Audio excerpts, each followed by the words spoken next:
Good morning students. Good morning sir. थोड़ा जोर से। Good morning sir. Good morning. Good morning sir.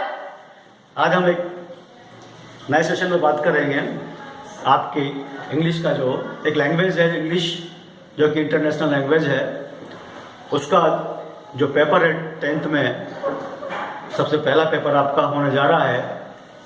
तो वो पेपर किस प्रकार का आएगा, उसे किस प्रकार से आपको अटेम्प्ट करना है, इसके बारे में आज हम जानकारी लेंगे।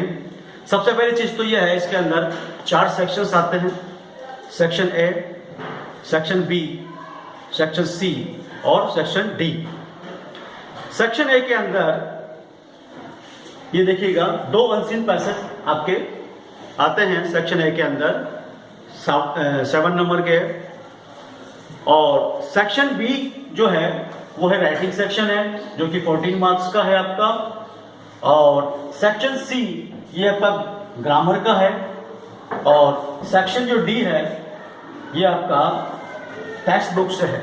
आपकी 2 बुक से है, कौन कौन सी है? फर्स्ट फ्लाइट और फूड प्रिंट्स, ये 2 बुक्स हैं आपकी। इन दोनों बुक्स से लगभग 37 मार्क्स का आपका एक सेक्शन है, ये सेक्शन जो डी है। अब हम सबसे पहले जो बात करते हैं सेक्शन ए के विषय में, जो कि 2 अनसीन पैसेज से है। इसमें 2 अनसीन जो पैसेज हैं वो 7 मार्क्स के, यू नो वेरी वेल, आपको अच्छी तरह पता है। अनसीन पैसेज को सोल्व करने का जो मेथड है वो क्या होता है, किस प्रकार से अनसीन पैसेज को सोल्व किया जाता है, ये एक टेक्निकल वर्क है और साथ में प्रैक्टिसिंग वर्क भी है। सबसे पहले आप इसके लिए क्या करेंगे, सबसे पहले इसके लिए आप पैसेज को ध्यानपूर्वक पढ़ेंगे। पढ़ने के बाद कुछ ऐसे वर्ड आपके सामने आएंगे जिनका मीनिंग्स आपको पता होगा, तो उसी से पूरे जो पैराग्राफ का जो है भावार्थ वो आप निकालेंगे। किस प्रकार से आपको क्वेश्चन सोल्व करना है, उसका जो तरीका है आंसर लिखने का, वो आपको उसी में से लिखना होता है, पैराग्राफ के अंदर से ही।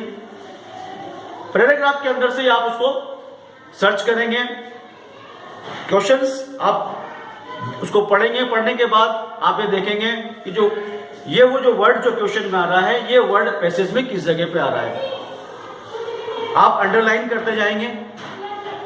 तो ये आपका तरीका है। कुछ प्रैक्टिस के बाद ये तरीका आप सीख जाते हैं। 2, 5, 10 आप पैसेज करेंगे तो आपको अनसीन पैसेज सोल्व करना आ जाएगा, ठीक है। उसी प्रकार से जो सेकंड क्वेश्चन है वो भी पैसेज को लेकर अनसीन पैसेज को, उसका तरीका भी यही है कि पहले आप ध्यानपूर्वक उसको अंडरस्टूड करेंगे, पैसेज को, इसको आप सोल्व करेंगे। अब हम बात करते हैं सेक्शन नंबर बी की। सेक्शन नंबर बी के अंदर आपका लेटर है, एप्लीकेशन है और ईमेल है। ये आपके 5 मार्क्स का है। इसमें से आपको केवल एक करना है, या तो आप लेटर कर लें, एप्लीकेशन कर लें या ईमेल कर लें। समझ में आ रहा है स्टूडेंट्स?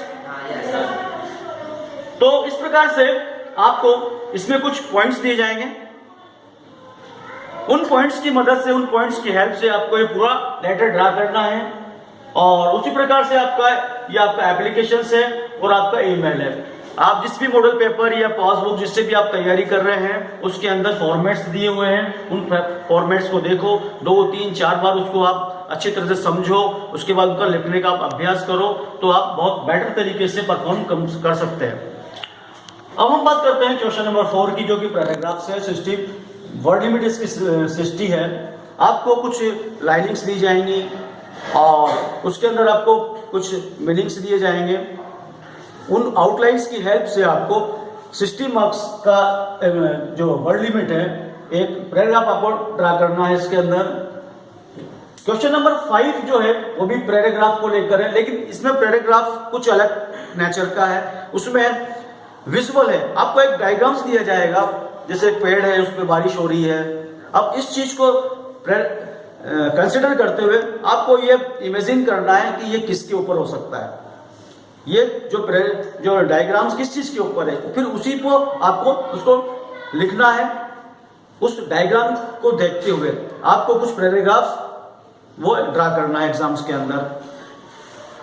और उसके बाद अगर आपको ये समझ में नहीं आता है कि ये डायग्राम्स किसका है, क्या है, आपको लगता है ये बहुत माथा फोड़ी का काम है, तो आप क्या करेंगे, आप ये करेंगे पैराग्राफ नंबर 2, जो आपको HUPW कैंप के ऊपर भी हो सकता है। किसी भी टॉपिक पे आपका कोई ऐसा प्लेयर है, ऐसा खिलाड़ी है जो आपको बहुत ज्यादा पसंद है, ठीक है। तो इस प्रकार से ये आपका क्वेश्चन नंबर कौन सा था, ये 5। और इसके बाद अब हम आ गए सेक्शन नंबर सी के अंदर। किसमें आ गए हम? सेक्शन नंबर सी के अंदर आ गए। ये किससे रिलेटेड है? ये आपके ग्रामर से रिलेटेड है। किससे रिलेटेड है? ग्रामर से रिलेटेड है। अब इसके अंदर जो है ग्रामर में क्वेश्चन नंबर 6 आता है आपका correct form of the verb. कौन सा आता है? Correct form of the verb. Question number जो 7 है वो है रीअरेंज।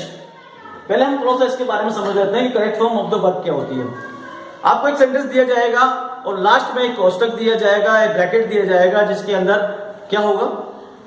क्या होगा बताइए? वर्ड्स होगी। उस वर्ड्स को आपको सही करना है। सिर्फ आपको एस लगा देने से आपका पूरा काम हो जाता है। वर्ब में कहीं आपको केवल एस लगाना होता है, यानी कुछ चेंजेस करना पड़ता है वर्ब में। First form, second form, third form, 3 forms होती है, आप जानते ही हैं। तो इस फॉर्म्स को आपको सही करना है, तो इस पे बोलते हैं correct form of the verb. आगे समझ में? अब क्वेश्चन नंबर जो 7 इसके मैं बात कर रहा था रीअरेंज की। अब रीअरेंज क्या होता है? रीअरेंज का मतलब होता है एक सेंटेंस आपको दिया जाता है, वो एक गलत ऑर्डर में दिया जाता है, उसका ऑर्डर आपको सही करना पड़ता है। क्या करना पड़ता है? क्या करना पड़ता है? ऑर्डर सही करना पड़ता है। जब आप ऑर्डर सही कर लेते हैं तो आपको इसके अंदर अच्छे मार्क्स मिल जाएंगे। इसके अलावा क्वेश्चन नंबर 8 यह है रिलेटिव प्रोनाउंस। किससे रिलेटेड है? Relative pronouns. अब रिलेटिव प्रोनाउंस क्या होता है इसको समझने की कोशिश करें आप। जैसे विच, हु, ये सब क्या है? रिलेटिव प्रोनाउंस है। क्या है ये?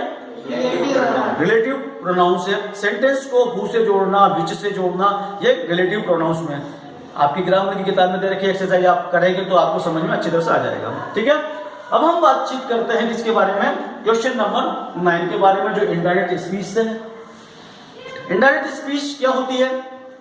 डायरेक्ट और इनडायरेक्ट, ये आप आपकी टेस्ट उसमें ग्रामर से देखें, जो आपके पास मॉडल पेपर है उसके कुछ रूल्स रेगुलेशंस होते हैं, कुछ नियम होते हैं, किस प्रकार से टेंस के अंदर परिवर्तन किया जाता है। रिपोर्टेड स्पीच और रिपोर्टेड वर्ब, 2 चीजें इसके अंदर होती है। रिपोर्टेड वर्ब की का टेंस देख के या रिपोर्टेड स्पीच का टेंस वो बदल जाता है। रिपोर्टेड वर्ब आप जब देखोगे तो इस तरह के कुछ नियम से यहाँ है, उसको आप नियम को ढंग से पढ़ लें, समझ लें, उसके बाद कुछ एक्सरसाइज करें तो आप इसको आराम से कर सकते हैं।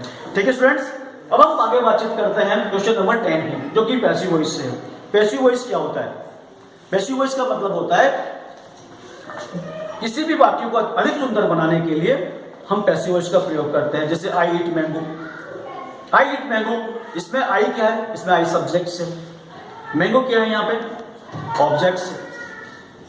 तो जब हम एक्टिव वॉइस से पैसिव वॉइस बनाते हैं तो क्या होता है? ऑब्जेक्ट सब्जेक्ट में बदल जाता है और सब्जेक्ट ऑब्जेक्ट में बदल जाता है और लास्ट में बाई का प्रयोग होता है। जैसे आई ईट मैंगो, मैं आम खाता हूं। आई ईट मैंगो, मैं आम खाता हूं, तो क्या बनेगा इसका passive voice? A mango is eaten by me. जितने भी पैसिव वॉइस होते हैं सब में थर्ड फॉर्म का प्रयोग होता है। किसका होता है? थर्ड फॉर्म का प्रयोग होता है। तो इस प्रकार से ये पैसिव वॉइस से रिलेटेड आपका हो गया। अब लास्ट में आता है मॉडल्स। मैं आई कम इन सर, मैं गॉड ब्लेस यू। तो जो मे का प्रयोग, कैन का प्रयोग, कुड का प्रयोग, शुड का प्रयोग, वुड का प्रयोग, ये जितने भी ये सब क्या मॉडल्स हैं? क्या ये सब? ये मॉडल्स हैं। तो इसके अंदर मॉडल से रिलेटेड आपका क्वेश्चन नंबर 11 रहेगा। अब हम बात करते हैं सेक्शन नंबर डी की, जो कि आपकी टेक्स्ट बुक से है।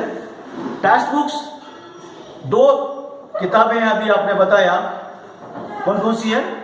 फुटप्रिंट्स और फर्स्ट राइट।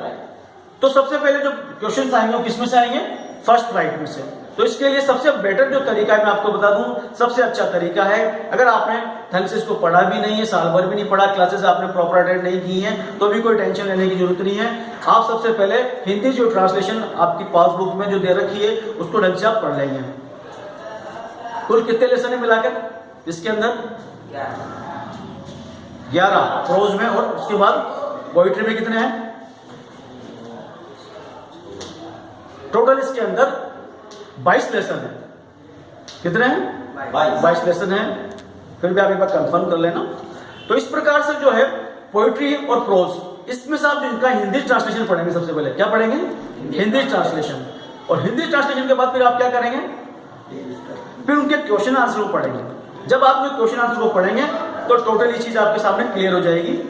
ठीक है, तो इस प्रकार से आपको सेक्शंस डी करना है, जो कि 37 मार्क्स का है। कितने नंबर का है? 37 मार्क्स का है। इसमें क्वेश्चन नंबर जो 12 है वो है पैसेज, जो कि आपके रेफरेंस बुक से है। इसमें 2 एब्स्ट्रैक्ट दिए जाएंगे। कितने दिए जाएंगे?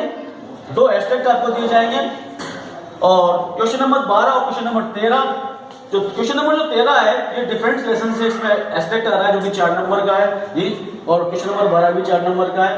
क्वेश्चन नंबर 40 जो है उसमें से भी एनीवन का मतलब होता है कोई एक। क्या मतलब होता है एनीवन का? कोई एक। तो कोई एक आपको करना है, 2 आपको दिए जाएंगे। वर्ड लिमिट 60 दिया हुआ है क्वेश्चन नंबर 40 में, मार्क्स 3। और इसके अलावा जो है क्वेश्चन नंबर ये आपका 16 हो गया, 14 के बाद ये 15, इसमें भी वो एनीवन दे रखा है। एक क्वेश्चन आएगा 3 नंबर का करना है, 30 से 40 इसकी रेंज है वर्ड लिमिट की। और क्वेश्चन नंबर 60 में भी एनीवन स्ट्रेंजेस वगैरह दे रखे हैं, 4 नंबर के हैं। और क्वेश्चन नंबर जो 17 है इसमें से भी एनीवन करना है आपको, इसकी वर्ड लिमिट 20 से 30 है, 5 नंबर का है। क्वेश्चन नंबर 18 के अंदर भी आपको इसी प्रकार से करना है, एनीवन वर्ड लिमिट दे रखी है आपको 18। और क्वेश्चन नंबर 19 में भी आपको दे रखा है, एनीवन दे रखा है, वर्ड लिमिट 30 से 40 दे रखी है। क्वेश्चन नंबर 20 के अंदर भी आपको एनीवन वर्ड लिमिट 20 से 25 वर्ड्स की दे रखी है। और अब आता है क्वेश्चन नंबर लास्ट में 21। ये एक बोर्ड ने नया जोड़ा है, इसके अंदर नया ऐड किया है, जो कि 4 नंबर का आता है। इसके अंदर ट्रैफिक के रूल्स और रेगुलेशंस आपके आते हैं। ट्रैफिक के जो रूल्स और रेगुलेशन है उसमें आपको इसमें लिखना है। जिस प्रकार से कोई नोट्स बनाते हैं ऐसे लिखते हैं, इस प्रकार से कोई रिपोर्ट राइटिंग करते हैं, इस प्रकार से आपको करना है। बहुत अच्छे आप मार्क्स कर सकते हैं। देखा गया है कि इंग्लिश के अंदर भी बच्चे 100 में से 100 मार्क्स लेके आते हैं। तो उसके लिए जो टेक्निक्स है उस प्रकार से सबसे पहले तो पेपर का पैटर्न बच्चों को अगर पता है और उन्होंने अच्छी प्रैक्टिस की हुई है के ऊपर, लेटर के ऊपर, इन सब के ऊपर, तो बेटर नंबर आते हैं। तो मैं आपके लिए फिर से wish you help, wish you success all of you.